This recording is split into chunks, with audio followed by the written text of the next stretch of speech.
Är vi redo? Ja. Välkommen Adam till Trumpodden. Tack. Så himla kul. Ja. Vi drar igång här med 10 snabba. Ja. Ride eller hi-hat? Hi-hat. Stort och blött eller litet och torrt? Litet torrt. Coated eller clear? Coated. Häl upp eller häl nere? Jag lirar mest häl upp. Men jag ska jobba på häl ner. Okej. 22 eller 20 tums kick? Eller om du har andra preferenser? Alltså, 18 är fan typ det bästa. Det är så? Ja. Men Jag tror Kristoffer Kanti, jag tror han sa 18 eller 24 eller sånt där. ja, det låter... ja, jag fattar ändå den. Okej, komp eller fills? Komp måste det ändå bli. Eller filliga komp kanske, i ditt fall. Ja, exakt. Band eller frilans? Band. High eller low pitch virvel? High. Ja. Hard case eller soft case? Soft case. In-ear eller edge? Wedge tror jag. Ja. Härligt. Du, Mest feeling. vi spårar tillbaka ditt band här till när du föddes och växte upp. Vart är du ifrån och vad hade du för familj när du var liten? Jag är född i Malmö. Och bodde där. Alltså men när jag var 3-4 så flyttade jag och min familj till Bjärred, som är en by, ligger utanför Lund. Eller mellan Lund och Malmö typ. Och ja, där så flyttade jag också, eller min mamma jobbar fortfarande, eller bland annat på kulturskolan i Bjärred. Okej. Cellolärare. Och ja, så det är väl där jag är uppvuxen mest, i Bjärred liksom. Och ja, båda mina föräldrar håller ändå på med musik. Det är det de jobbar med liksom. Har du några syskon? Ja, en lillebror. Som också är trummis, va? Ja. Tycker jag sett i flödena. Ja, exakt. Ja. Ja, han är... Jag har precis hälsat på honom. Han går folkis nu. Ja. Så det var spännande att se hur han har det. Det är lite kul. Eller det är lite så här som att jag går tillbaka i tiden lite, några år. Jaha. Ja. Kan du känna igen dig i honom helt enkelt? Verkligen. Ja. Hur gammal, eller hur Han vad är är i ålder mellan er? Han är 3 år yngre. Fattar. Ja. Har ni liksom en skön relation att han kan bolla han mycket med dig då? Ja, absolut. Det känns som att det också bara blir mer och mer så liksom. Att man hamnar typ mer och mer närmare varandra i ålder. Alltså när desto äldre man blir. Typ. Ja. Så kan ju bara prata mer och mer liksom, trummor. Ja, kul. Det är nice. Och din farsa har jag träffat lite, spelat med. Ja, just grym det. basist. Mm. Och har han liksom varit vad ska man säga, yrkes hela vägen sedan du föddes? Ja, alltså både som lärare och... alltså båda mina föräldrar har väl liksom så här haft en del där de varit lärare, musik eller instrumentlärare typ, och ensemble, och sen och sen spelat utanför det liksom. Min mamma spelar cello och jag spelade också cello när jag gick. Jag med. Ja, är det sant? Ja, nice. Ja, jag såg ju den här utanför. Ja. Men jag gick ganska mycket, jag gick väldigt länge och mycket på kulturskolan i Bjärred, eller i Lomma Bjärred. Också bara för att min mamma jobbade där, så att jag fick det var bara en naturlig väg in, kändes det som. Ja, jag fattar. För när började du spela trummor då?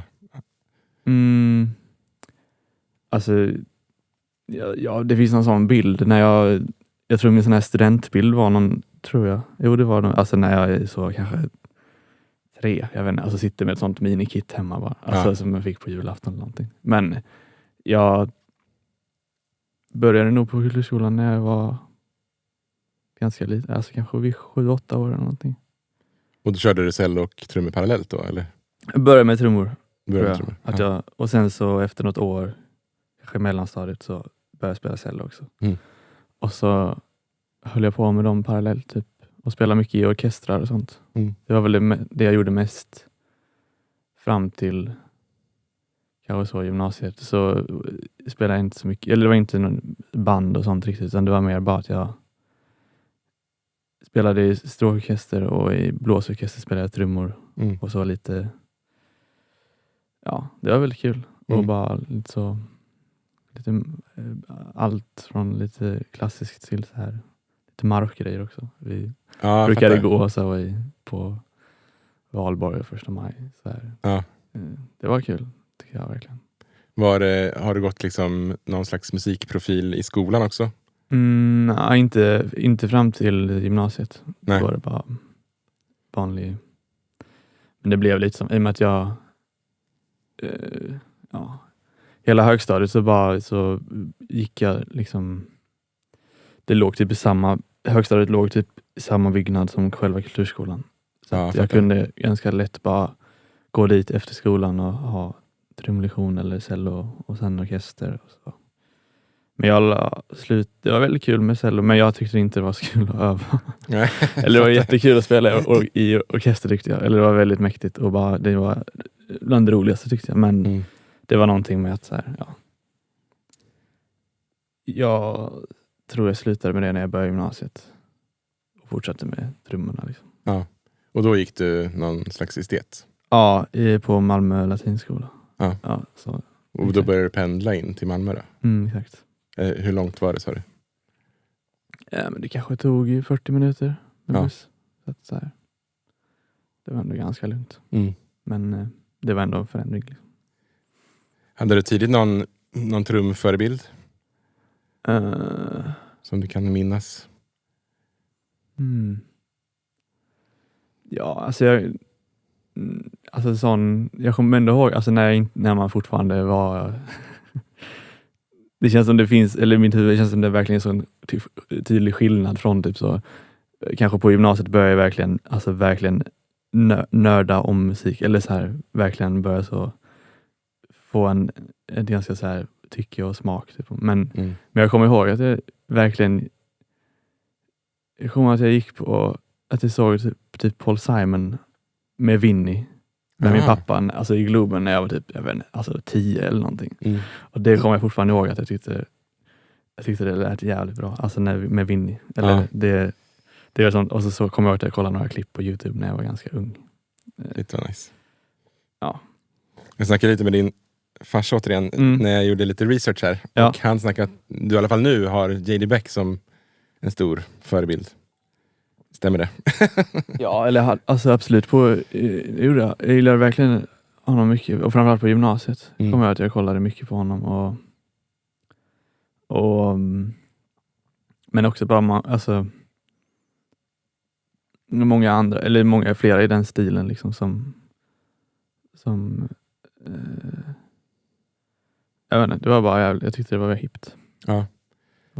Men sen efter liksom träffade du en massa polare då på gymnasiet som du fortfarande har med dig? Ja, absolut. Ja.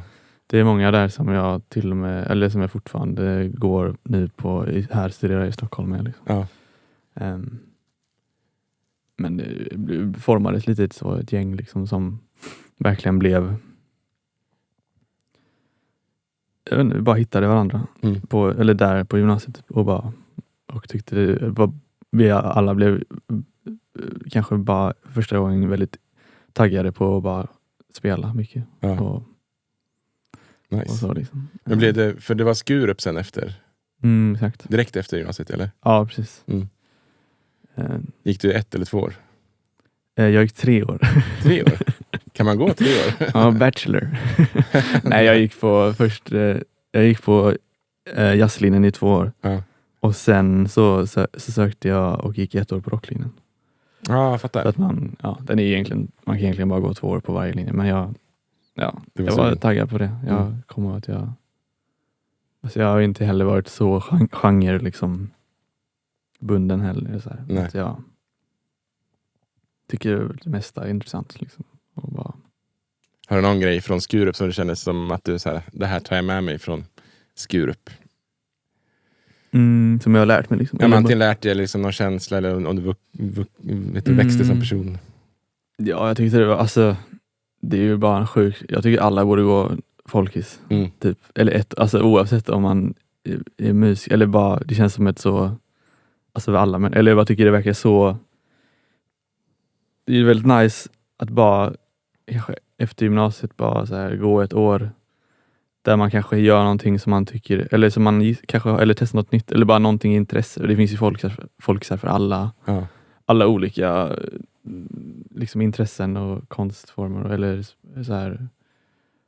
Och det känns bara jävligt, eller när man bara får så mycket tid och bara tänka på vad man vill göra typ. Och typ bara, jag tyckte det var så kul att bara kunna fokusera på det jag ville och inte ha några, alltså man har 1 eller 2 lektioner om dagen och sen bara gör man vad man vill.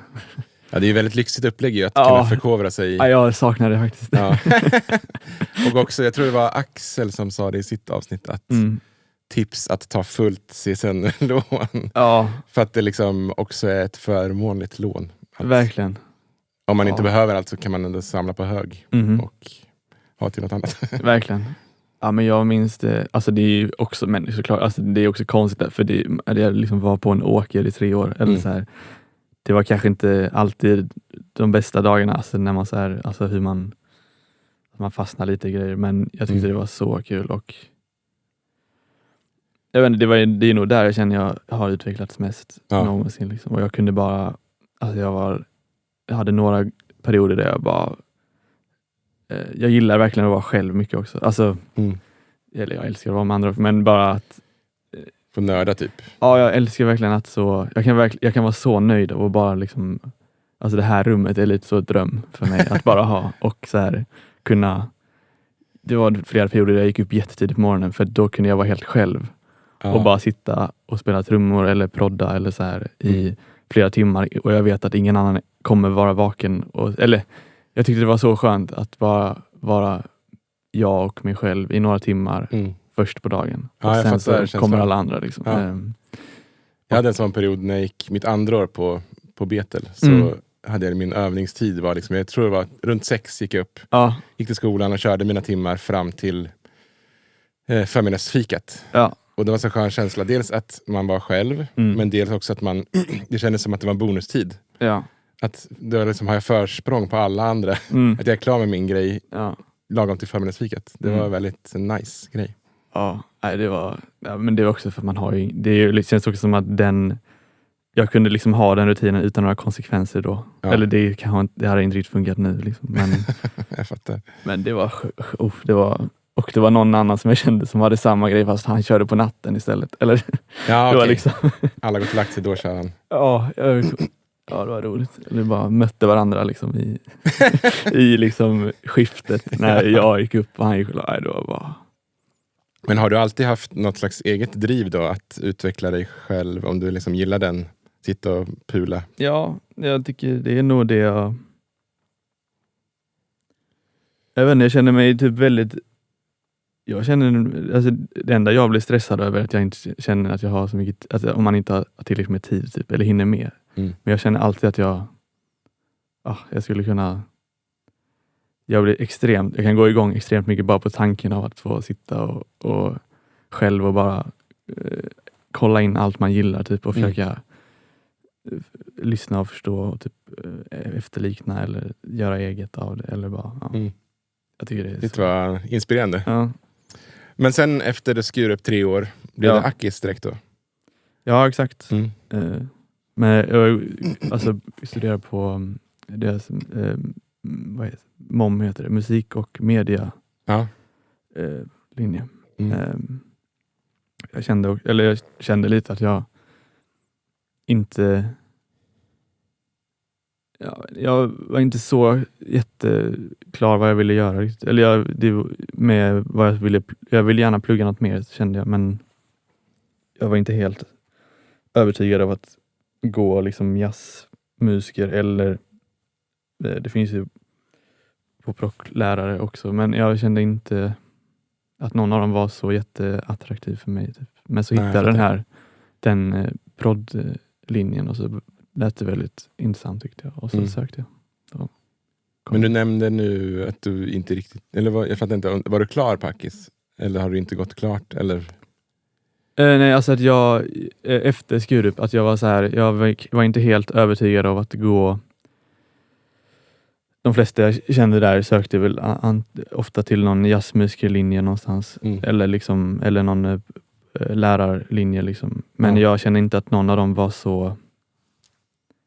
Jag var inte supertaggad på just dem, men så hittade jag den här produktionstreåriga, alltså kandidaten på Akis, och så sökte jag den för nu jag ska börja år 3 till hösten. Ja, jag fattar. Jag tänkte mer på när vi pratade här innan, jag fick för mig att du hade liksom hoppat av Akis, men det var inte så. Ja, nej, det har jag inte. Trumpodden görs i samarbete med Slagverket och nu, lyssna noga, så har du chansen att slå 2 flugor i en smäll. Handla via våran kod som länkas här i beskrivningen. På Slagverket så stöttar du Trumpodden samtidigt som du handlar dina trumprylar. Smart, va? Nu har vi kommit fram till Phil-tombolan. Du kommer få höra 5 stycken trumfil och ska försöka lista ut vad det kommer ifrån för låt. Helt enkelt. Oj, vad svårt. Ja, men det är lite klurigt. Men vi kör. Ja. Här kommer första filet. Oj.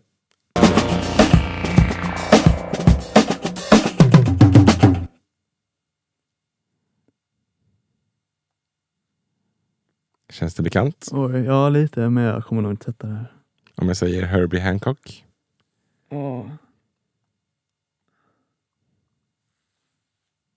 Jag vet inte. Chameleon. Ja. Är det? Snyggt. Ja, men det lät lite som låten. Ja, men det lät lite som. Ja, men snyggt. Det där andra var synten som var med lät lite, eller? Ja, men exakt. Ja. Den kanske är mer signum för låten. Ja, här kommer film nummer 2.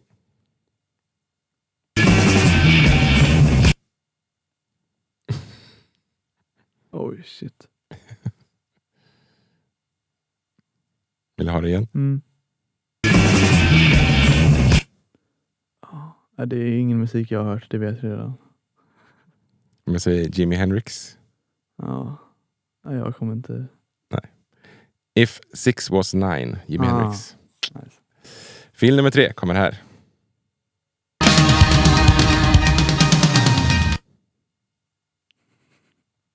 Jag är helt lost. Jag tror, om jag säger Prince. Okej. Jag vet inte.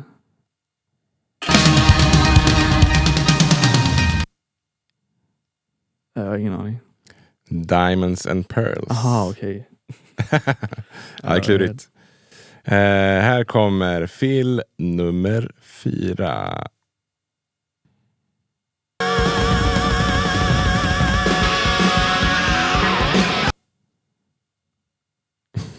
Det här är inte mina. Tyvärr alltså. Om jag säger Guns N' Roses. Ja, jag lyssnar på för mycket jazz. Ja, det är Paradise City, Guns N' Roses. Nice. Vad sa vi? Det var 4. Det kommer film nummer 5 här då.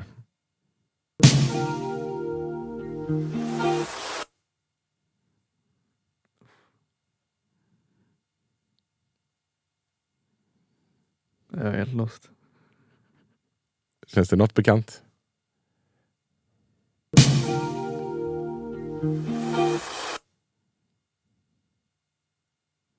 Prince igen.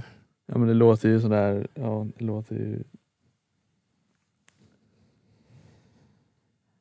Det är knappt att man kan kalla det ett film. Nej, men ja. Har du någon chansning? Nej, jag vet inte. Purple Rain. Ja. Snyggt. Ja. 1 av 5 fick du upp. Bra kämpat. Tack. Du har ju många har säkert sett dig i flödena. Jag måste komma in på det. Ja. När började du göra sådana små snuttar?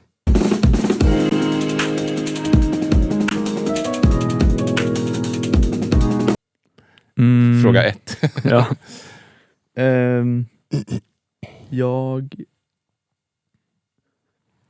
har ändå, alltså jag tyckte om att göra sånt, alltså bara klipp liksom ganska länge. Ja. Jag vet faktiskt inte när jag började, men alltså jag la ut lite andra grejer från början, eller så här lite mer beats typ. Ja. Jag tror jag började göra det på, när jag gick, om det var första året kanske på Skurup. Som jag började. Ja, men jag har verkligen haft lite så parallellt att jag gillar att jag gillade, det blev liksom efter ett tag att jag kände att jag gillar att spela trummor och jag gillar att brodda grejer mycket. Ja. Att det var också nice med kontrasten tyckte jag, att så här, kunde bli lite galen av att bara spela trummor. Eller så här, det är nice att ha något annat som bryter av lite och som man kan varva mellan. Så ja, då började jag göra det, lägga ut någon gång då och då. Fanns det någon tanke med vad det skulle kunna bli då? Eller var det bara för kul? Jag tyckte det var roligt så här. Och, men sen, alltså, jag kommer ihåg att jag tänkte lite när jag började lägga ut lite mer trumbaserade videor för vad är det? Ett och ett halvt år sedan kanske. Något sånt. Och då alltså det var väl lite att jag kände, jag kommer inte riktigt ihåg vad jag tänkte, men det var både nice, men tyckte jag att det blev lite dokumentation typ, lite. Ja, just det. Men sen så bara blev det ju som att det bara var massa personer som Det spårade. Ja, lite. Ja. Men var det tidigt att du kände, för de som inte vet då, du är ju trumfluencer har jag skrivit här. Om man kan säga det. Det var roligt för vi skulle sett för typ en månad sedan. Ja. Och då skrev vi upp antalet följare då. Shit. Så jag skrev så här 176 000 följare. Och så kollade jag nu igår typ. Så bara 195 000 följare. Shit. Det går ändå fort. Wow. Ja, det var ändå mer än jag trodde. Så typ 20 000 mer på en månad. Shit. Men har du någon... Vad ska jag säga, gick det fort till att du fick mycket följare och har du någon tanke nu med ändå den kanalen du har och följarskaran? Alltså jag har faktiskt ändå, det låter kanske sjukt där, men jag har ändå haft lite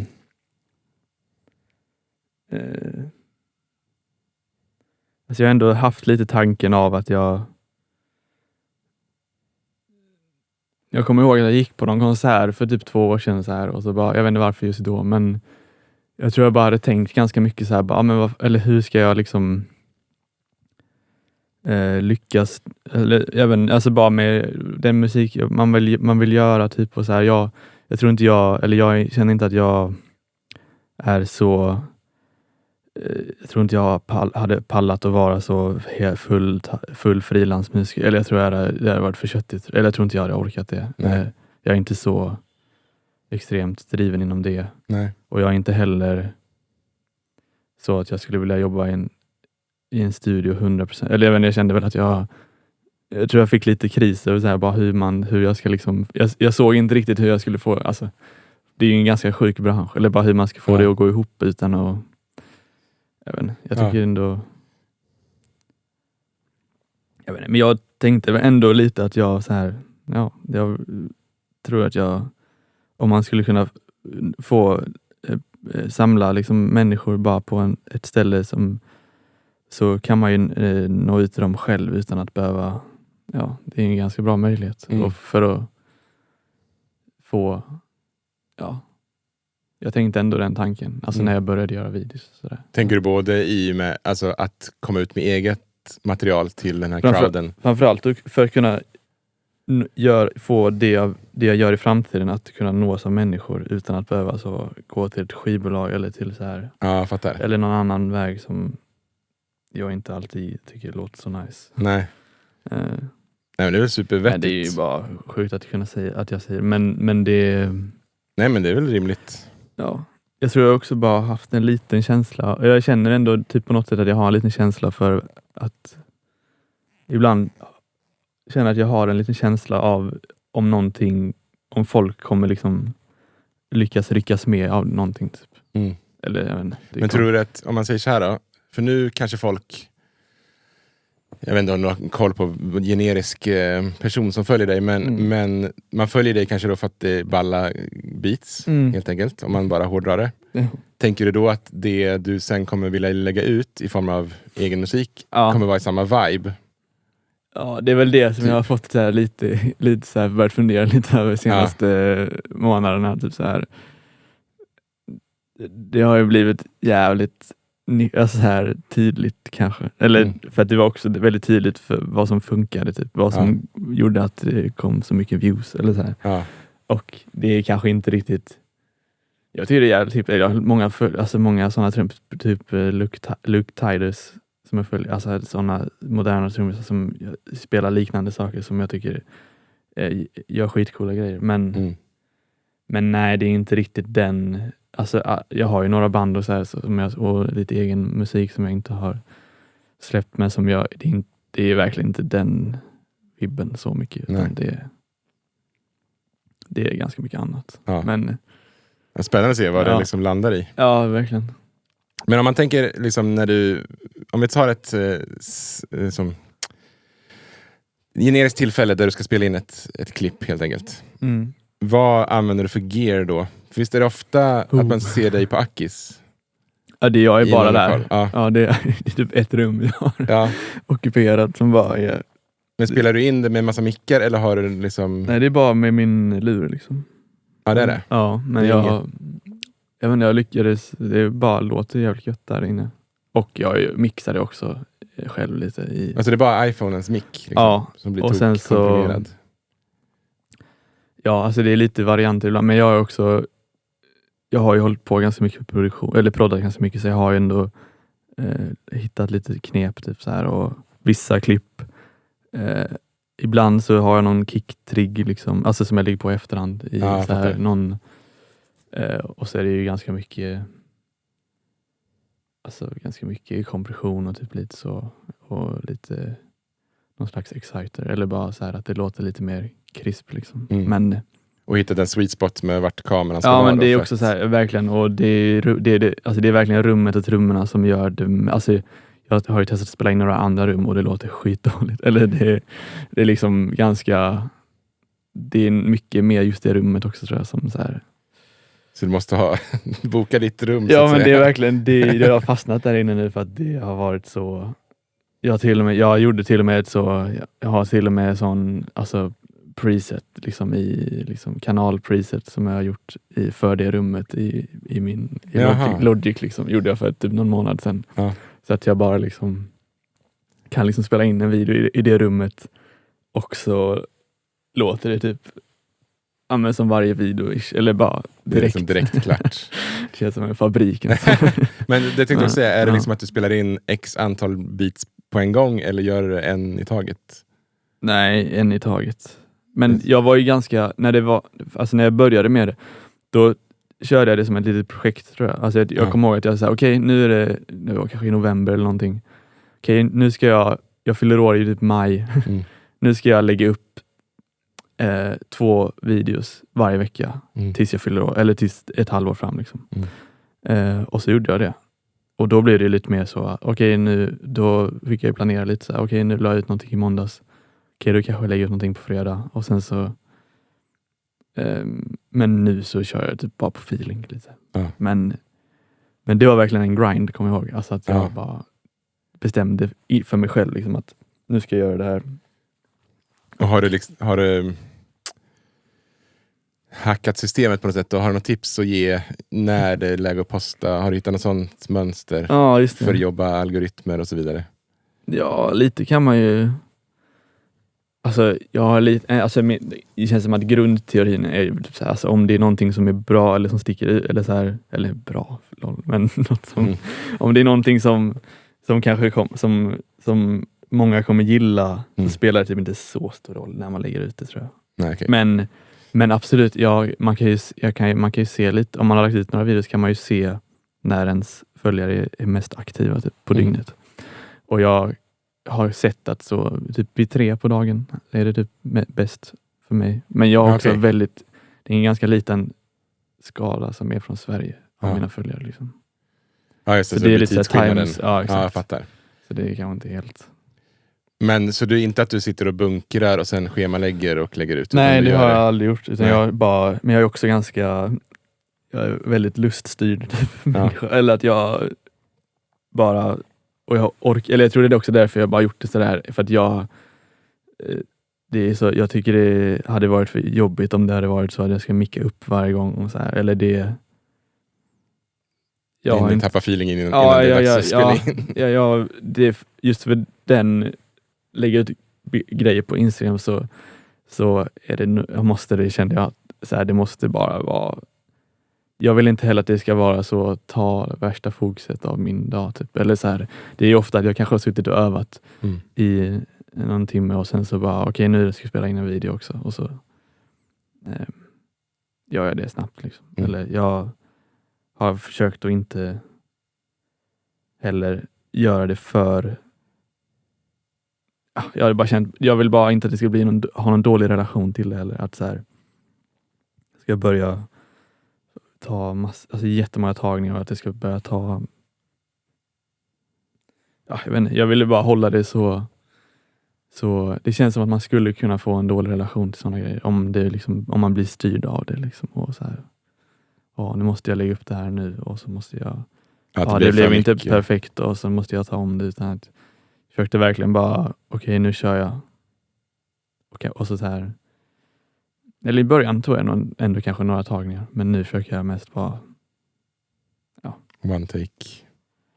Ja, men i början då spelar jag också lite olika grejer. Nu är det typ samma sak varje gång för att det funkar. Nice. Då har vi lite lyssnarfrågor till dig som har kommit in här på min Insta. Har 3 år på Folkis hjälpt? Är det värt det? Ja, 100%. Det var där jag utvecklades mest, tror jag. Alltså. Ja. Jag tycker, eller alltså, det är ju personligt hur många år man känner att man vill ha. Alltså, så här, men alltså, jag har typ aldrig hört någon som har sagt jag har gått för många år Folkis. Eller så här, jag har typ bara hört folk som jag skulle gått ett år till. Liksom. Det är också min erfarenhet. Kanske, alltså, folk som har gått musikskola kan ha sagt att det blir för många år. Men just Folkis precis. Stämmer det nog. Det känns som att också, eller jag själv tror jag också var lite så att alltså när jag bara kom dit till Skurup direkt efter gymnasiet, alltså det var bara en ganska stor omställning, tror jag, så att så här, det var första året där det var jätteroligt, men det kanske inte var mitt så här blomstrande musikaliska år liksom, utan så här, det var också en liten anledning till att jag eller att jag ville gå ett 3:e år, att jag så kände att jag kanske först började få ut nice musikaliska grejer från och med andra året. Så kändes det kul att gå ett till. Men jag sökte också till Betel då, tror jag. Alltså till 3:e året. Okej. Så jag hade kunnat hamna här redan då. Ja, intressant. Har du tips för att vara kreativ i sitt spel? Bra fråga. Man kan ju göra väldigt mycket grejer av samma sak liksom.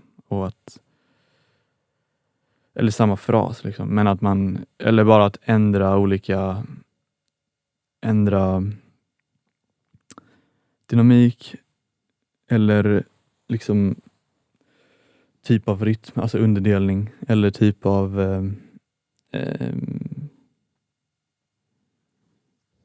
betoning, eller var i takten det händer, en fras landar eller startar, eller så här. Det kan bara förändra allt. Eller det känns som att om man jag tror att ändra olika sådana parametrar gör att man bara på några få idéer kan liksom utvecklas väldigt, eller liksom komma på väldigt mycket intressanta grejer utan att behöva liksom spela någon helt ny figur liksom.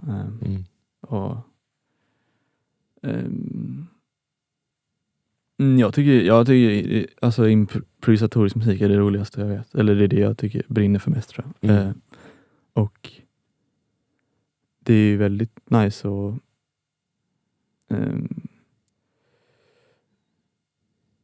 det är ju bra att inte känna, alltså jag gillar att känna sig, det är alltså att spela med folk och där man liksom inte känner sig så begränsad liksom i vad man får göra och inte typ. Alltså man kan ju begränsa sig i sig själv att okej, men nu kanske jag bara ska göra någonting på de här 3 delarna, alltså kick och snare eller hi, eller bara att man begränsar sig så, men att man alltså att känna sig trygg med de andra man spelar med. Ja, alltså att så här, alltid alltså att man litar på varandra typ så.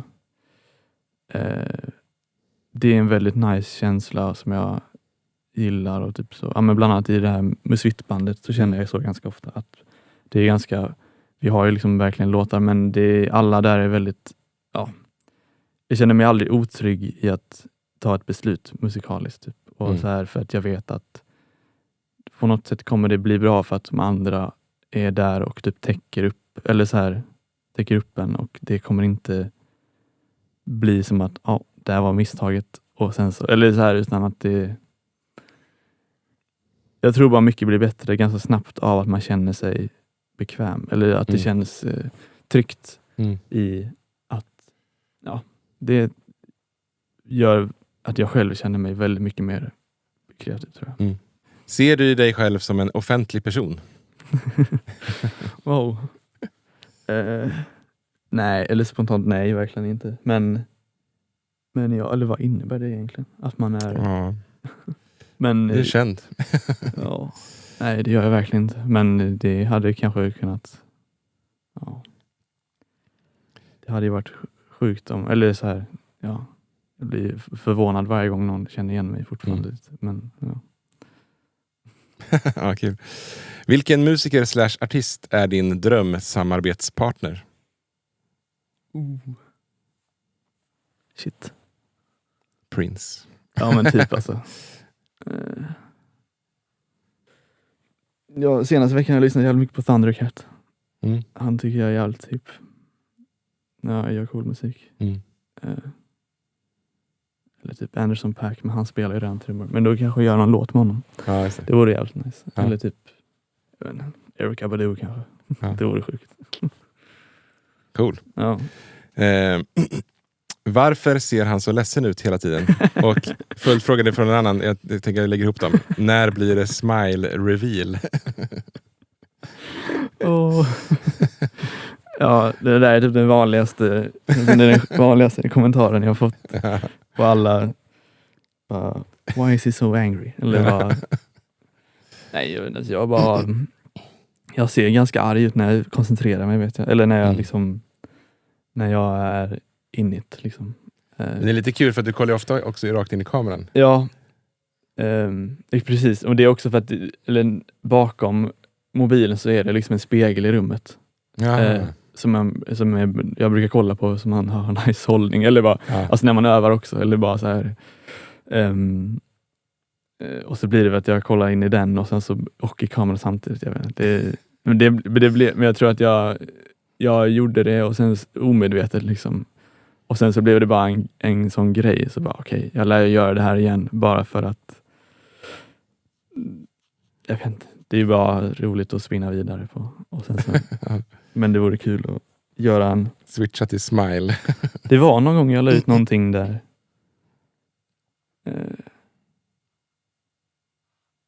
Det här är lite roligt. Jag vet inte om jag får säga... Jo, det är klart jag får säga det här. Men det var bara när jag hade den här Instagram, när de ville ha en video till deras sida liksom. Så snackade jag med någon som jobbade på Instagram. Och då så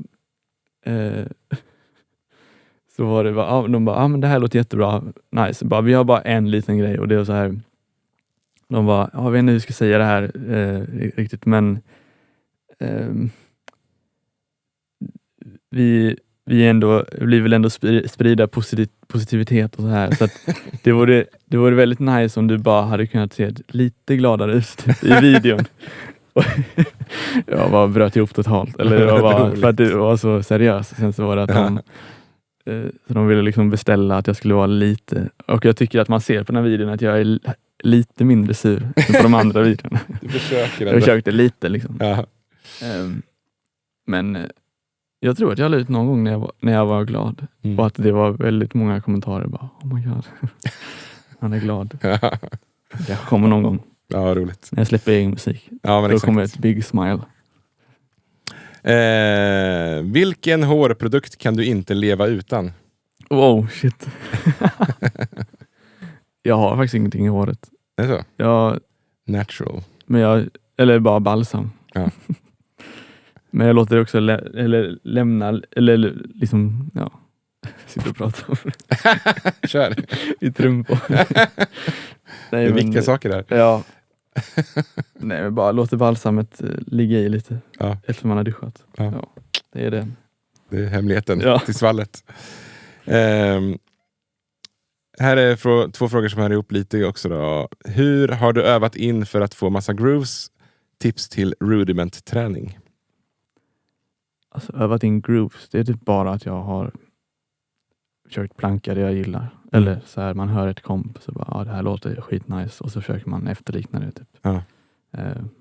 Men ja, rudiments är väl har du några go-to rudiments som du alltid... Jag gillar alla så flam rudiments är jävligt nice. Eller för de är så man tvingas ju och liksom hålla nere. Man kan inte spela dem så snabbt utan att verkligen det går ju inte om man eller man måste ju verkligen tänka på när man låter liksom stocken stanna kvar vid eller nära de olika. Det känns som att det har gjort mycket, känner jag. Och att jag brukar göra sån här rudiment. Det finns Alan Dawson har ju någon sån rudimental ritual som jag gjorde en del. Där det bara är så ett flöde med typ alla. Men jag har också haft lite jag snackade med honom. Alltså jag går ju inte, men jag har tagit några valbara kurser på Akis. Då har jag haft Jonathan. Alltså, Lundberg. Ja. Och han är ju grym han har ju jättebra. Han har ju också varit så intresserad av marsch och bara men så mycket marching såna. Det känns som det finns jättemycket såna. Jag vet inte, bara sitta långsamt. Det är väl och verkligen tänka på. Jag vet inte. Ja, det är mycket flams. Jag gillar dem. Då måste man verkligen, man kan inte fuska. Nej. För att då orkar man inte, eller det går liksom inte om man inte gör rätt. Liksom, ja. Ja, men nice. Var hämtar du inspiration ifrån? Främst kring byte mellan trioler och 16-delar i ditt spel. Ja, det var bra fråga. Ja, men det är väl de här trummisarna som jag har plankat ganska mycket som. Alltså som de här groupsen kommer för typ Luke Titus och J.D. Beck och men kanske också typ så det är så typ Vinny och sådana, alltså de är ju helt sjuka i deras flöde. Eller det känns som att de har inga begränsningar på. Nej. Och typ Mark Juliana är också han är nice. Han har mycket sådana han är jättebra på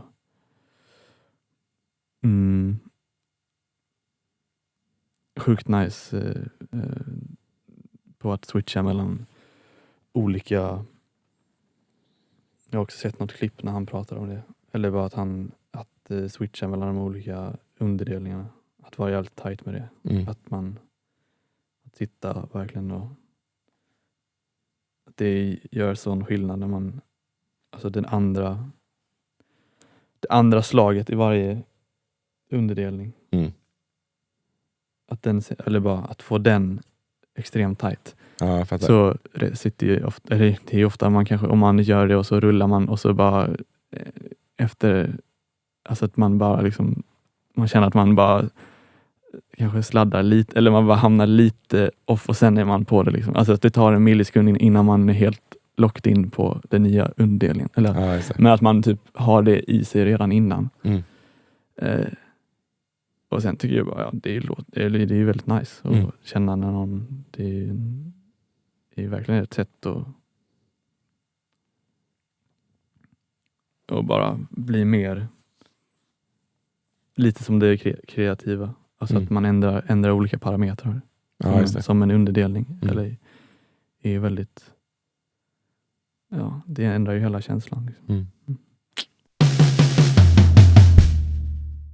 Men när du liksom spelar in en video då, hur kommer du på, du nämnde nu att du typ gör samma grej varje... Ja, alltså i början så spelade jag ganska mycket olika grejer, bara så här, det jag tyckte var coolt, saker jag hade plankat och så här. Ja. Och låtar jag tyckte var nice typ. Och sen så bara märkte jag, det var lite läskigt hur tydligt det var med vissa, alltså typer av, alltså bara eller grooves liksom bara som bara, men det var väl också att det var så sjukt ganska så mycket, eller bara så här direkt liksom, att man bara behöver spela skitsnabbt direkt, eller det är ju ganska attention liksom. Man måste fånga eller så här direkt. Det är ju lite synd också att man ska behöva göra det, men det är ju typ det sociala medier är nästan. Ja, men tyvärr. Exakt. Men jag bara märkte väl att det gav så extremt mycket mer views, och så bara fortsätter jag det på det spåret typ, och så sen blev det typ, och sen så känns det som att jag bara också, alltså det har blivit lite, alltså det jag tycker också det har börjat bli lite roligt att det är så samma grej varje gång, och vissa verkar inte ens märka det eller och vissa, eller jag tycker bara det är kul att jag försöker hålla en ganska distans till, alltså så här. Det är inte mitt överhuvudtaget mitt musikaliska ID det där. Det är ju bara att jag försökte bara att det lyckades också bara få mig att bara få massa följare, eller det tyckte jag bara var nice. Ja. Alltså, Jag tänkte säga, har du fått mycket förfrågningar av samarbetspartners på grund av följarskadan? Ja, ibland. Absolut. Ja. Som du har tackat ja till, eller? Ja, jag har gjort några. Ja. Och vad kan det vara för något då? Är det bara musikrelaterat, eller kan det vara allt möjligt? Jag får fråga om vad som helst ibland. Men det är ju grejer som känns väldigt orelevant att göra, tycker jag. Eller bara som inte har med mig att göra. Så här, någon som har någon konstig produkt som de... Eller det kan man ju... Men jag tror jag har gjort saker som jag pratar ju inte heller, för jag tycker det är ganska obekvämt. Eller så här, det är ju ganska... Jag har en ganska så här... Det är ju verkligen bara trummor. Och sen jag är i bild. Liksom. Det är ju inget mer än det. Liksom. Så att, men jag gjorde någon grej med det här. Vad heter det? Alltså Moises. Ja, just det. Man kan så här, det har jag ju själv använt ganska mycket när jag plankar grejer och sånt. Man kan stämsplitta. Exakt. Ja. Så det tyckte jag bara, men det här är ju nice. Eller bara, det har jag ju själv använt och tycker det är så här, det är ju ett nice. Eller jag tycker det är ju bara ett verktyg jag själv har använt och gärna vill liksom, det är ju bara nice om jag kan få det här eller sponsra det här liksom. Så det har du ett samarbete med som...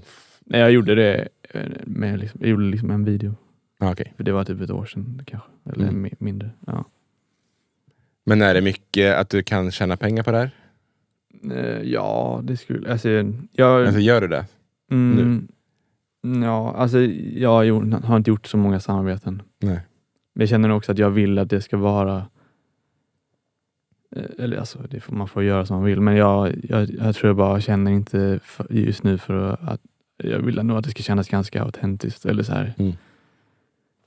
Jag fick någon sån här förfrågan om att göra så här reklam för så här generativ AI-musik. Okej. Och där kände jag nog att så här, där går min gräns. Eller vad? Eller det hade skiten. Ja. Nej, jag fattar. Men för jag såg något här, var det häromdagen eller upp någon så här nudie jeans? Ja, just det. Men det gjorde jag. Det tyckte jag var kul. Bara så här. Men det kan jag också, alltså det finns väl också lättare och större samarbeten. Eller så här. Det är väl nice att bara med saker man gillar, typ så, om jag, alltså kläder eller någonting som man, ja, alltså vissa, det där var ganska liten grej liksom, eller så här, men det där med Moises-grejen var en ganska stor grej. Ja. Eller då fick jag ändå liksom pengar ganska mycket och så här, det är lite olika vad man, om man vill bara ha lite en produkt typ, eller så här, ja. För det här i jeans-sammanhanget, då fick du grejer snarare än pengar. Ja, precis. Ja, jag fattar. Men ja, det gjorde också det blev som ett samarbete med själva Instagram också för ett tag sedan. Alltså, ja, men jag såg dem, alltså Instagram reposta något. Ja, det var sjukt. Hur funkar det? Då liksom hör Instagram-kontoret av sig. Ja, jag fick ett DM från Instagram och så tänkte, eller jag vet inte, det ser så sjukt spammigt ut i eller så här, Instagram, och så bara i en sån här eller DM-förfrågningar liksom. Ja. Men så bara gick jag in och så bara, oj, det är verkligen det riktiga kontot. Och så bara, ja, de brukar typ lägga upp så här några gånger i veckan, så lägger de upp bara personer som de tycker gör coola grejer på Instagram typ. Och var det någon slags ekonomi i det? Eller var det... Ja, men det var typ för att så här, ja, jag tror de brukar själva hjälpa till att spela in ibland. Okay. Men jag bor ju inte i New York, så att jag fick spela in själv, och så fick jag lite pengar för att jag gjorde produktionen själv. Men det var ju ganska lätt produktion. Ja. Så, ja. Säg inte det till dem. Nej, men de sa, jag var öppen för det också. Men de ville, eller det var ju det som var lite så här, för att Instagram är ju en app för, alltså de ville att det skulle vara, jag tror att också anledningen att de såg mig var kanske för att så här, jag spelar också bara in med min mobil. Eller att de gillar den, jag tror de mesta grejerna som spelas in eller som repostas är liksom där folk har spelat in med sin mobil, för att det är det är tillfälle, eller så här. Det ska vara väldigt så organiskt. Och... precis. Och... Ja, men intressant ju. Men du gjorde ju också ett sample pack. Just det. Med dina beats och samplingar och grejer. Hur fick du den idén? Nej, men jag tror bara så här, det var nog, det började få lite följare, och så bara så här, vissa frågade om jag kunde, om jag spelade in trummor för folk och så, men jag hade inte så mycket tid för det typ just då, eller jag var mycket i skolan och allt så här.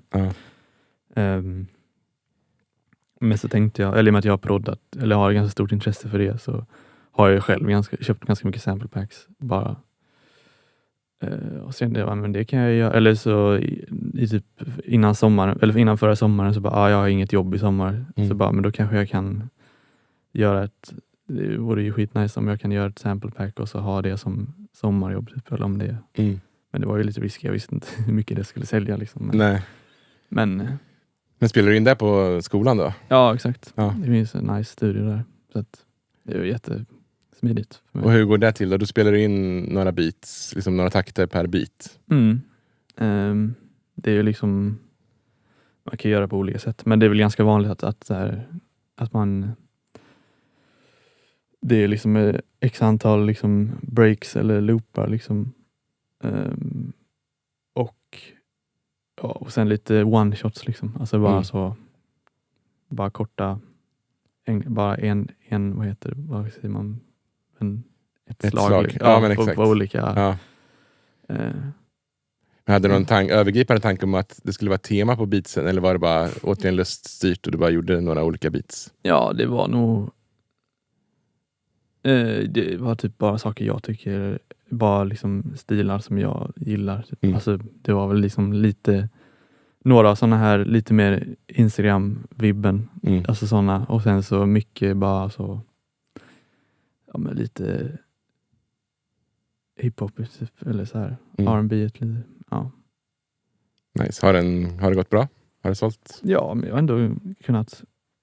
Det blev ett sommarjobb av det. Ja, absolut. Så det kändes jävligt bra. Ja. Eller så här, Men det måste vara nice att ha som en passiv inkomst då? Att den bara ligger och snurrar. Ja, det är ju jättenice. Och så här, jag tänker jag kanske ska göra ett volym 2 snart kanske. Har du fått sådana förfrågningar att så här, vi vill ha mer? Ja, eller så här, det känns som att det är många som, ja, men återigen, eller jag känner väl bara, det känns spännande att få göra, eller alltså det känns som att det är lite så det kommer vara om jag vill försöka leva på att jag kommer ha små, eller så kanske du också har det, men bara att man har liksom små ställen överallt där det kommer lite från alla hörn, alltså inkomst liksom, och att det är en sån grej, alltså om jag har några grejer som jag säljer på någon webbgrej liksom, och sen så jag ser det väl lite mer som en sån, att man kanske bygger upp en liten någonting man kan sälja liksom, över, och som man det känns också bara nice att jag tycker det är kul typ. Eller alltså jag känner att jag kan stå för grejerna också så här. Alltså, det känns ändå ganska viktigt tycker jag. Även om jag fattar det, alltså, man behöver ju pengar och sånt. Men jag menar bara för att jag tycker det är kul i det stora hela så. Ja, men det är väl en smart tanke för att det ska hålla över tid också. Att du själv tycker att det är kul. Ja, men precis. Och för att det ligger så nära. Alltså jag har ju lite distans till de båda grejerna. Men om man skulle jämföra det med att jag släpper egen musik, så är det extremt seriöst. Liksom. Eller så här, någonting som jag verkligen... Eller själva musik i allmänhet tycker jag ju bara är jätteviktigt. Eller så här, och har så mycket respekt för. Och vill liksom... Jag vet inte, jag gillar inte att det blir så... Ja, jag vill inte blanda ihop det för mycket med... Jag bara gillar när det är väldigt autentiskt. Eller bara att det ska inte få ta någon... Att jag ska göra musik som jag inte gillar. Eller så här för att någon annan vill säga det. Eller så här, nej, jag fattar. Även, alltså, jag vill bara... Att jag ska ha... Att det här med att jag tycker om själv att sitta och experimentera med saker. Att det ska inte begränsas av andra saker, tycker jag känns viktigt. Men utöver det här då, allt instagrammande, sociala medier, så är det ju faktiskt ute live en del och spelar. Ja, tror det eller ej. Tror det eller ej. Nu får du hjälpa mig med uttalen här då. Jag har skrivit Lowie. Ja, nästan. Lowie. Musvitt. Ja, nej. Musvitt. Det är ett danskt ord, det är därför. Ja. Och Christian Nanu. Ja, exakt. Det är säkert massa fler också, men jag skriver upp de här 3. Ja, men nice. Också tips från din farsa. Ja, nice. Ja. Tack Han Anders. var en ghost. Men berätta lite om de projekten. Och hur de började. Det var något av dem som började på Skurup, snackar han om. Ja, men... kanske alla. Alltså i alla fall Lowie och Musvitt är ju... det är 2 band. Eller de enda banden jag är med liksom. Eller så här. Och de uppstod där. Ja, det är mer band. Att liksom ni likvärdiga. Exakt. Det är verkligen. Och det ena, eller Lowie uppstod lite tidigare. Det var nog kanske andra året när jag gick på Skurup. Där det började typ med att man har något uppspel där liksom. Och sen så spelar vi några låtar och så som jag gillade, och så efteråt så bara fortsatte vi men ska vi inte göra någonting med det här, och så bara fortsatte vi, och så blev det egna låtar, och sen så men så vi kunde, alltså vi bor så sjukt på olika ställen just nu i det bandet, men det var, hade ju ett år typ där vi verkligen spelade mycket tillsammans, och det är väl lite det som gör att det funkar fortfarande, för att vi hann spela ihop oss väldigt mycket där och skriva en massa låtar, och det blev lite sån här mellangenre mellan liksom, det var några som gick på jazzlinjen, några gick på rocklinjen i bandet liksom. Alltså det var lite blandning av lite sånt mellangenre liksom. Det är jätteroligt. Jag tycker det är väldigt kul att spela i band. Eller så här, det blir mer... Ja, du är en bandmänniska snarare än frilans då? Ja, just nu. Eller så här, det är kul med båda. Men jag gillar nog... Jag känner väl bara ibland att man... Hittills att jag är mig själv kanske mest i band. Eller man har ju lite mer att säga till om kanske.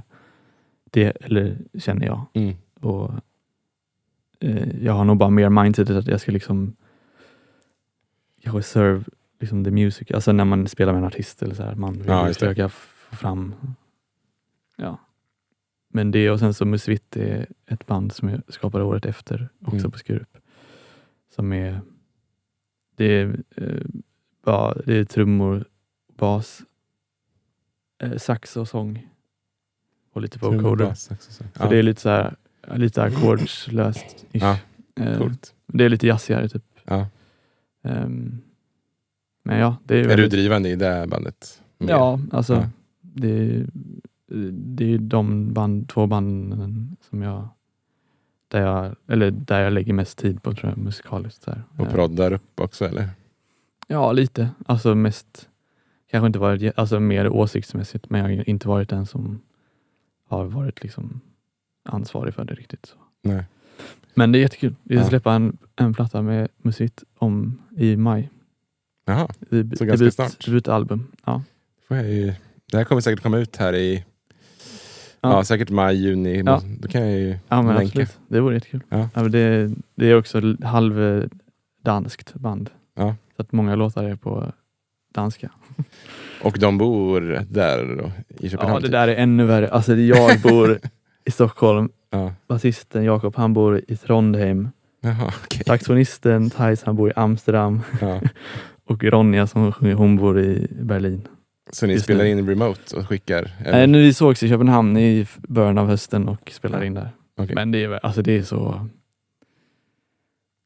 Ja, det är mycket Zoom-möten liksom. Eller mycket... Men det är jättekul och det går ju att få ihop om man måste bara planera. Och så giggar ni lite då i sjok då? Att nu bokar vi in ett gäng gig. Precis. Ja, men det är väl det. Och så har vi gjort nu i maj och i juni så har vi liksom tryckt ihop lite så lyckats få lite nice turné liksom. Ja. Det ska bli jättekul. Och bara kul när man har gjort en platta liksom. Ja, men exakt. Kul, ja men det får vi ju länka här så får man lyssna in. Nice. Och sen just det, Christian då? Ja, vi gick samma klass på gymnasiet. Ja, okej. För han vann någon Grammis typ 2025 eller något. Ja. Exakt. Har det lett till massa grejer då? För din del också? Ja, eller det var hans EP som han släppte först. Är du med på den? Ja, men jag var det. Ja. Några låtar. Ja, men det är jättenice. Och nu så har vi börjat spela lite mer. Ett nice band. Är du då mer av en bandmedlem som... Alltså det är hans projekt så att säga? Ja, alltså det är hans... Alltså alla är delaktiga ganska mycket. Men det är han... Han har veto, så att säga. Ja, och så här... Ja, det är han... är ganska öppen person. Eller han bara skriver... Eller han gör ju bara sin musik med olika människor. Eller har gjort med olika... Och så här... Men... det är ju lite mer... Där är det liksom klick och tracks på det mesta. Okay. Nästan allt. R&B-vibe typ. Och det är lite en annan värld, men jag tycker det är jättekul. Eller det är ju till skillnad från de andra banden så här, att det är lite mer spela förbestämt. Liksom. Eller lite mer vara men det är också samtidigt ganska öppet. Han är väldigt god, eller öppen för det mesta tycker jag. Och det är nice.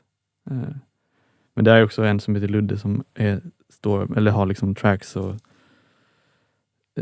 styr Christians vocals liksom. Alltså så här, lite från sin dator så här. Det är nice grejer tycker jag att ha. Alltså det gör ganska mycket att det är någon, han är med på scen men har liksom ansvar för tracks och styr liksom effekter på Christians vocals och så här i realtid. Eller det är kul att göra det lite mer konstnärligt och inte bara programmera innan. Men vi är väldigt bra vänner. Och han bor ju också här i Stockholm. Så vi hade också ett litet med ett kollektiv typ. Med då under gymnasiet.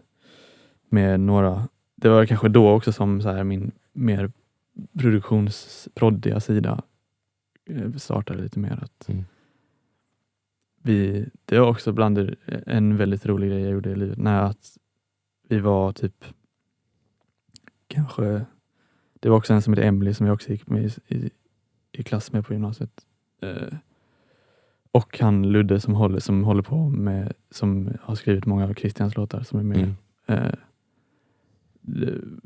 var ett kollektiv med artister och hälften typ artister, hälften proddare eller producenter och så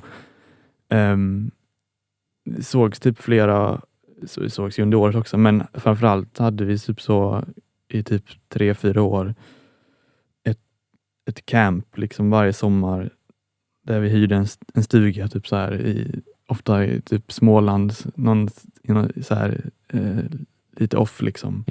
Och bara åkte dit i en vecka och gjorde musik hela tiden. Gud vad nice. Ja, det var extremt roligt. Ja. Och bara även, det var ju lite kändes som att det var så här, ja. Det saknar jag ändå ganska mycket. Eller vi alla de flesta håller fortfarande på olika håll, men det blir bara så splittrat liksom. Lätt efteråt. Men, ja, jag fattar. Men det var extremt roligt, kommer jag ihåg. Och bara komma ifrån lite trummandet där typ. Kul. Har ni någon turné inbokat här i sommar med Christian? Ja, vi ska spela på, vad heter den nu? I Östersund festival, vad heter den? Vilken är det? Shit. Kan vi klippa in en sån sommarfestival i Östersund typ. Östersund. Känns som att den är ganska... För Brännbollsyran är inte Östersund. Jo, det kanske är eller? Den. Jo, Yran, jag känner igen. Det måste varit den. Ja. Fick för mig att den var uppe i Umeå. Ja, jag kan klippa in här i text. Ja, gör det. Ja, men kul. Då får man ju hålla utkik om man är där, så kan man ju komma och kolla på dig. Helt ja, enkelt. Absolut. Nu kommer beat eller bullshit. Shit. Bra eller anus kan man också säga i trumformat. Så beat är bra, bullshit är dåligt helt enkelt. Du kommer få 20 påståenden och så ska du bara intuitivt snabbt svara beat eller bullshit. Nice. Basister följer trummisen, inte tvärtom. Beat. Gitarrister ruschar alltid. Beat. Sångare skyller alltid på trummisen när tempot känns fel. Beat. Om bandet svänger dåligt är det nästan alltid trummisens fel. Vad ska man säga? Bullshit? Ja, bullshit. Det är svårare att spela långsamt än snabbt. Beat. Ghost Note är överskattat. Bullshit.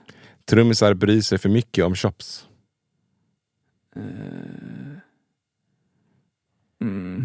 Beat. YouTube-trummisar skulle inte klara ett riktigt gig. Är jag inkluderad där? Exakt, det är en tolkningsfråga här. Bullshit. De flesta trummisar övar inte groove nog. Beat. Trummisar tävlar mer än de erkänner. Beat. En bra virvel är viktigare än resten av kittet. Ja, beat. De flesta trummisar kan inte stämma sina trummor. Beat. Jag är inkluderad. Att vara trevlig ger fler gig än att vara bäst. Beat. Clicktrack dödar svänget. Beat, bullshit, beat. Fuck. Den är tvådelad. Ja, okej. Den bästa trummisen i ett band är inte alltid den mest tekniska. Beat. En riktigt bra trummis kan rädda ett dåligt band. Bullshit. Alla trummisar tror att de har bra timing. Beat. Det bästa fillet är att inte spela något fel alls. Beat. De flesta kända trummisar spelar enklare än folk tror. Beat. Riktigt bra trummisar låter bra på vilket kit som helst. Beat. Ja, nice. Ja. Kul. Jag är snabb. Ja, det var bra. Återigen din farsa. Tipsar mig att du är väldigt influerad / älskar Prince. Ja, och även brasiliansk musik. Ja, den är... shit. Har det influerat dig i ditt alldagliga spel så att säga? Eller är det mest sånt som du sitter och spisar hemma och lyssnar på? Ja, alltså jag...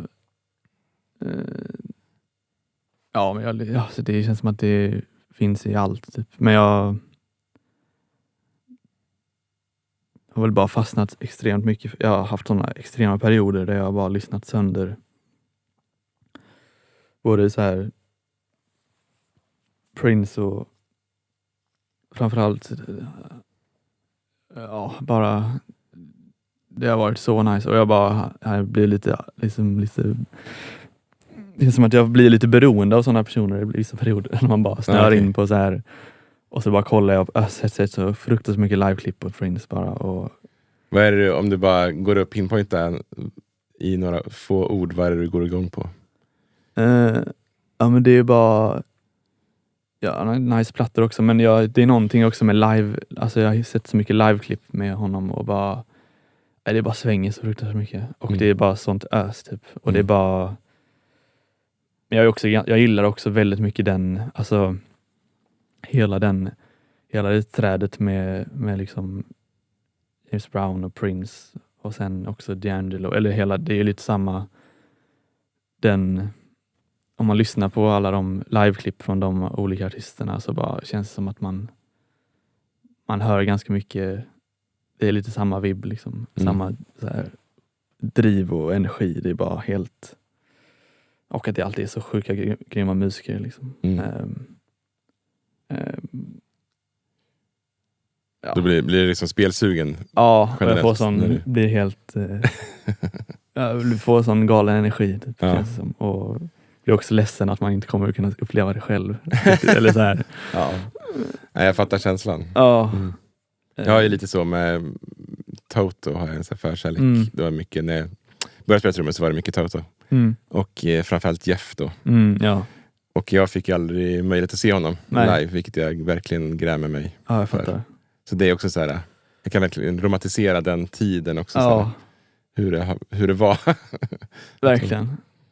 Ja, men jag kan bli lite, men jag fick också bara uppskatta av att att jag lever nu, så kan jag ju typ nästan återuppleva det av att kolla på massa klipp och bara lyssna. Alltså man kommer ändå sjukt nära, även om det inte är samma, men jag får ändå vara glad för att man får det, tycker jag. Och jag vet inte vad det är, men det är bara också, det är någonting också med att jag kan såna som artist, eller bara typ som Prince, eller jag blir så, han är bara också en väldigt cool person. Jag vet inte, det blir, jag kan verkligen bli liksom, alltså det kan vara, alltså halva grejen tycker jag är nog bara också att han är väldigt, har en nice vibb som jag tycker är cool som människa också. Och det gör typ att jag blir ännu mer intresserad av både han och hans musik, eller liksom det. Men det är väl det, och liksom men också jag lyssnar väldigt mycket på brasiliansk musik. Eller bara kommer det via plugget på något sätt, eller har du hittat det själv? Det är mycket med min pappa, tror jag. Han spelar det mycket och varit själv i Brasilien några gånger, och det är bara väldigt svängigt. Och jag själv har inte haft så mycket. Det vore väldigt kul, och jag skulle verkligen vilja åka till Brasilien och få uppleva lite sånt, och också bara lära mig av någon som verkligen kan. Eller så här, jag bara själv försöker spela det ibland, men det är också bara lite så här, jag försöker härma, men det känns väl lite så. Nu kommer Leons frågeroulette. Och Leon var det din son? Eller det är min son, precis. Han var sugen på att vara med här i podden. Ja, klart. Så då hittar vi på ett segment där han har fått ställa en massa frågor. Och så har jag valt en till varje gäst. Hur gammal är han? Han är 8. Så här kommer Leons fråga till dig. Har katter mer liv än bläckfiskar? Det finns alltså riktigt svar. Enligt honom finns det ett svar. Men där, har katter fler liv än bläckfiskar? Ja, men det tror jag alltså. Det känns som att katter, fast just det, bläckfiskar är ju typ det smartaste djuret.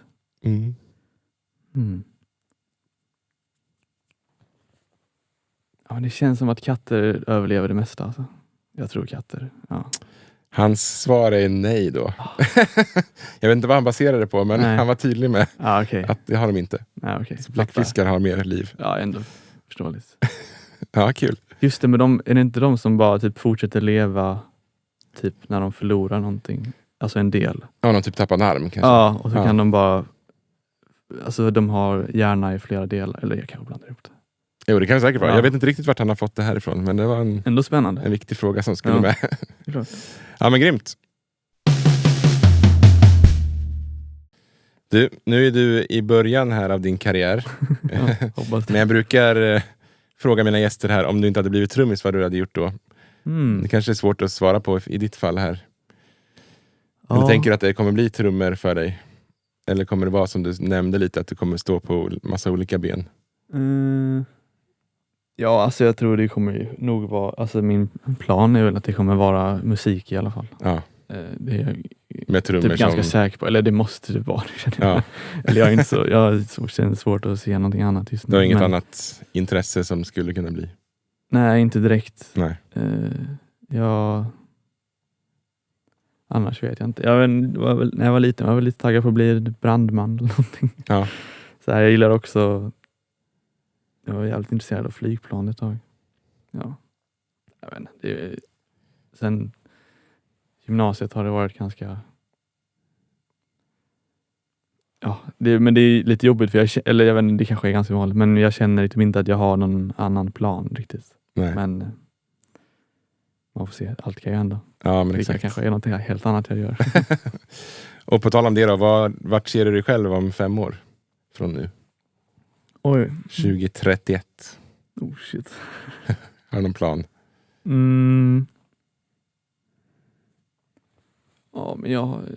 Ja, men alltså jag har ändå skrivit ner lite mål och sånt, gjorde det för några år sedan. Alltså, så jag tycker ändå det är kul. Jag tycker alla borde göra det. Eller bara...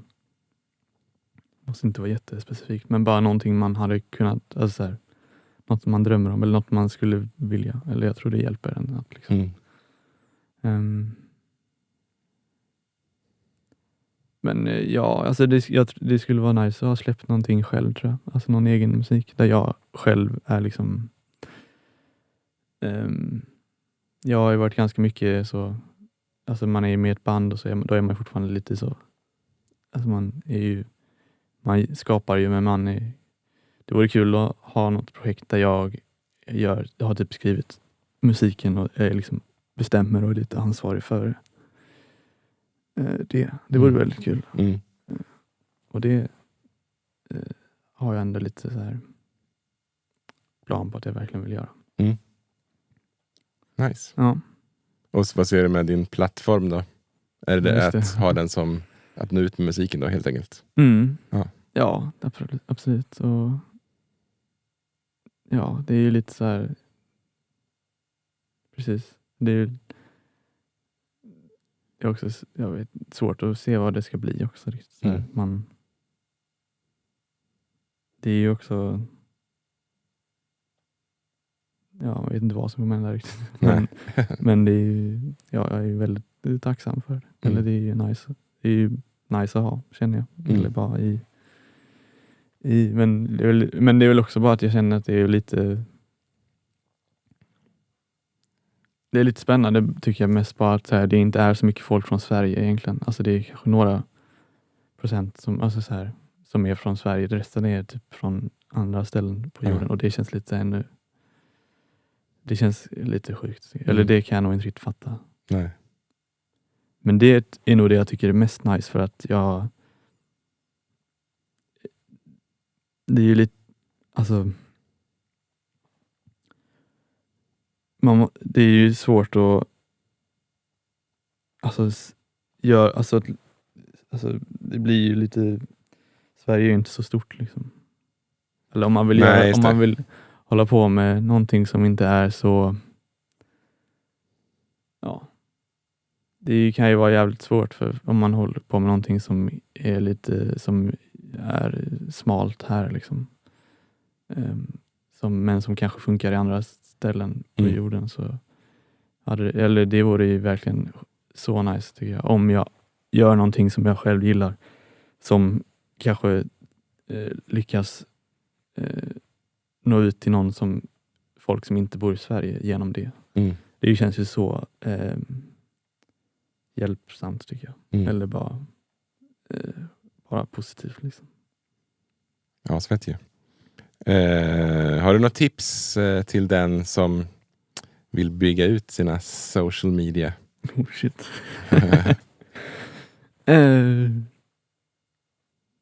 Ja, alltså.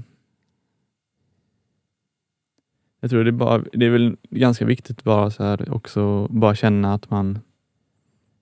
Jag tror inte, eller man ska inte behöva tänka så här. Och nu ska jag lägga ut någonting som är perfekt. Eller det är ju inte alls det som tror jag fungerar överhuvudtaget. Utan jag tror att man bara. Men om man tänker själv att man hade gillat, alltså så här, jag försökte nog själv i början kanske tänka lite så här.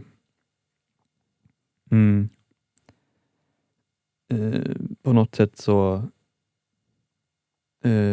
hade jag själv sett det här, eller hade jag stannat kvar och kollat på det här om jag själv hade fått upp det typ. Eller lite så, eller bara att man lägger ut någonting man själv tycker om typ, och kanske alltså det finns ju så mycket olika, det finns ju inget rätt och fel, men jag personligen kanske tycker det är nice när man så här.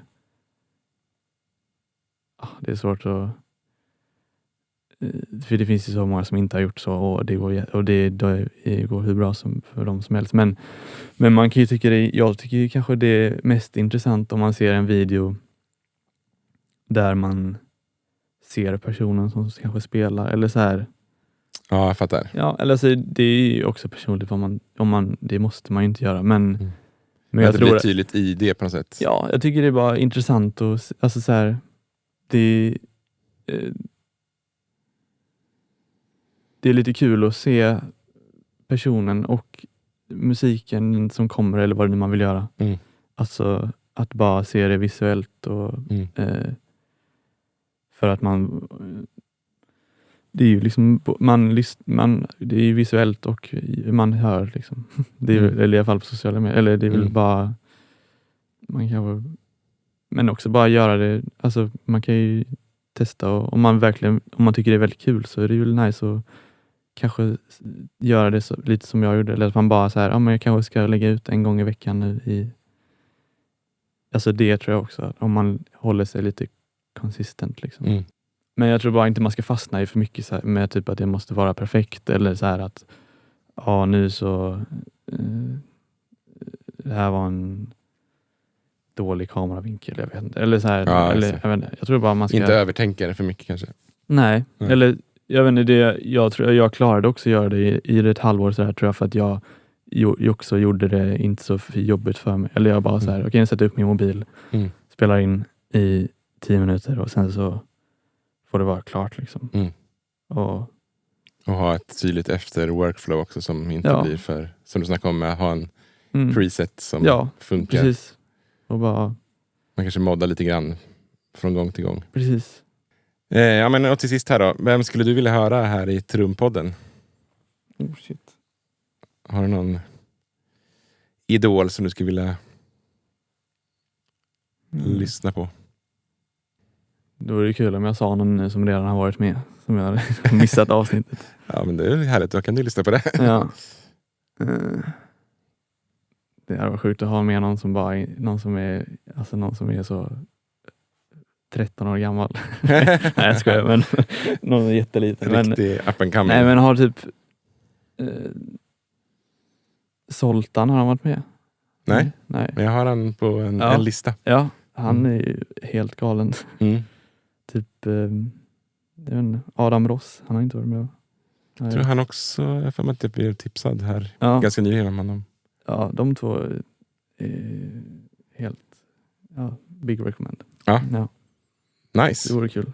Grymt ju. Du, stort tack till att du ville komma hit till min studio. Tusen tack. Så kul att vara här. Trumpodden görs i samarbete med Slagverket, och nu, lyssna noga, så har du chansen att slå 2 flugor i en smäll. Handla via våran kod som länkas här i beskrivningen. På Slagverket så stöttar du Trumpodden samtidigt som du handlar dina trumprylar. Smart va?